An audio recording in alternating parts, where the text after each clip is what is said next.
Hello people, welcome to day 7. ఈరోజు నేను ఒక ఇంపార్టెంట్ ఇష్యూని అడ్రస్ చేయాలనుకుంటున్నాను. అది ప్రతి ఊర్లో ఉండే ఇష్యూ, ప్రతి వాడు నెగ్లెక్ట్ చేసే ఇష్యూ.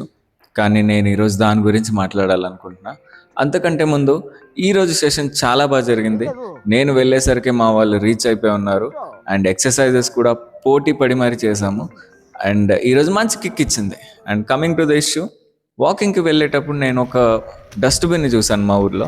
డస్ట్బిన్ అయితే ఉంది కానీ డస్ట్ మాత్రం దాని చుట్టూ ఉంది. నేను ఎవరిని బ్లేమ్ చేయట్లేదు ఇక్కడ, బట్ ఒకసారి మీరే ఆలోచించండి. మన ఇంట్లో చెత్తను ఎక్కడ పడితే అక్కడ వేస్తామా?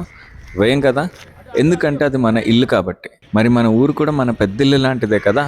డస్ట్బిన్ ఉంటే సరిపోదు, మనం ఒక స్టెప్ ఎక్స్ట్రా తీసుకొని వేస్ట్ని మనం బిన్లో వేస్తున్నామా లేదా ఒక్కసారి చెక్ చేసుకోవాలి.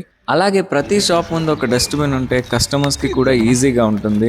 అండ్ మన రోడ్స్ కూడా సూపర్ క్లీన్గా ఉంటుంది. అఫ్కోర్స్ మున్సిపాలిటీ వాళ్ళది రెస్పాన్సిబిలిటీ ఉంది, దాంట్లో డౌటే లేదు. బట్ మన రెస్పాన్సిబిలిటీ కూడా ఉంది కదా. మన ఊరు మన ప్రైడ్ అయితే మన యాక్షన్స్ మన సిగ్నేచర్ అవ్వాలి. చేంజ్ ఎప్పుడు పెద్దగా స్టార్ట్ అవ్వదు, చిన్న చిన్న వాటితో స్టార్ట్ అవుతుంది.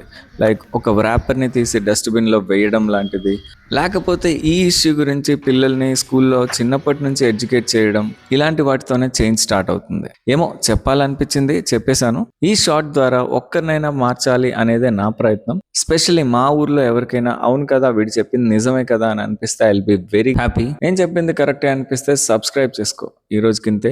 డే 8లో మళ్ళీ రేపు కలుద్దాం.